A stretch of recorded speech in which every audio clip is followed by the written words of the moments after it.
مالي دابدو خماسور خيا كم تتهاي سلامتنا نجتو مي مالتو قلبي سيفود إشراقي أو تات إشراق استنان أمة الرمال لك إسن را قلبي فوتي سلامتات إسن ور جتشو قوتي مالي خنو خن دم سلالتون أما وانيا ددفي خنافو وان برانسين غرادا ودي تغفتونو ما نيغفاو نايم مالك أنسا ودا بدو خبجات انتي كدو اي مالك خنغرغار سيتيما الله انكش نما في سنجي دي فما abdi sharif dachi khanan jani yum jaru fidimtan nuti dimmi radio fankim nulallat yo barbade fm isa fudate walen suma nafasha kubbatti habo nuti sheekha fi simna kafat wa khanu yegali akka maqasatinis wa wali qabatu khatti himne jiru dachi la sheekhni motuma rafudef sila dachi sum kalabi khubbata maliya binef bunna khabeytemi sila isanif khannanin rawa isini wa nakana karo sheekhni isin dagena diro amas maka miskinatini wara khubbata batuf maliya جولي داف بيبيتو جرتنايه دوبه سلات الامانه فايدان كمني امتا godhachiisaa ooluuf moobaayilaa junna raafuudheen hidhesuun bakka naabu saniin tabaabee taaba jirta isinumaanni binnaaf jeeyoom isin gaafanne shirtaatanii waan dubbatanii raanfatanii ogguta ka'an ogguta kana mee biraatti soqoo kaayyoo keessan maali maallaqa miskiinaaf gurameen huccuu kubbaa nama bituun akkami ganaa binnaaf Barceelonaa gurrasi calaw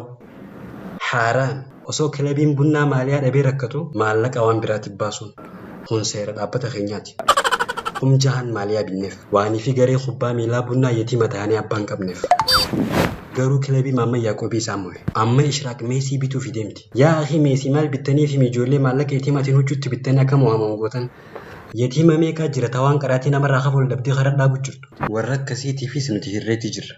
nuti laal maallaqa israaf hunguun uummatarraa gurra ergasii uummataaf irraa hamma xiqqaafis qaafirraa ni jiraame akkas taanaan isin dhugumatti islaamaaf dhaabbattan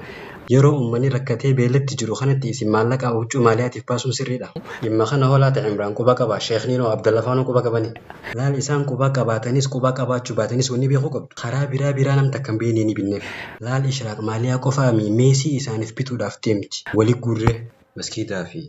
uummatarra wallaahi meesii haanis khayrii tanarraa qoodaan furadhaan bira qoota astaghfirullah akkam jirtan jirtu dhufne warra rabbi wal qabi rabbiin waa wal qabu baga dhufu doolarii takka qarshii meeqa 82 seene meesii bituuf dhagay bunnaa gargaara tawaadu'a akka doolaara rabbiin waa qonno rabbiin kun oluma fuudha naangal meesii bitachuuf wali qabna hayabo laal kun gargaarsa warra kubbaa taphatuuf ishraaq wali qabdii beekhi wariyaa dhagay akka doolaara ta'uu ni feeta eewwa ifgat qabe haya man tawaada'a lillahi rafa'ahu tawaadu'a akka doolaara rabbi seeqannu amiin laal kun hadiisa si wajji deemu akka namee meesii bituuf hamma minuu irraa irru yeroo miiliyoona 82 umaa rakkoon qabu laal wali qabneetiif inni uummatarra kilabii teenya du'aayii godhe cinaa dhaabbadhu atis qarshan tamiif rabbiin siitti haayidu walitti deebina mee FM fankim dhageeffanna gaa maalumma ja'uuf ta'alaata Abdiin Shariif yaa Allah في رياض تجويد هناك أيضا تخصصية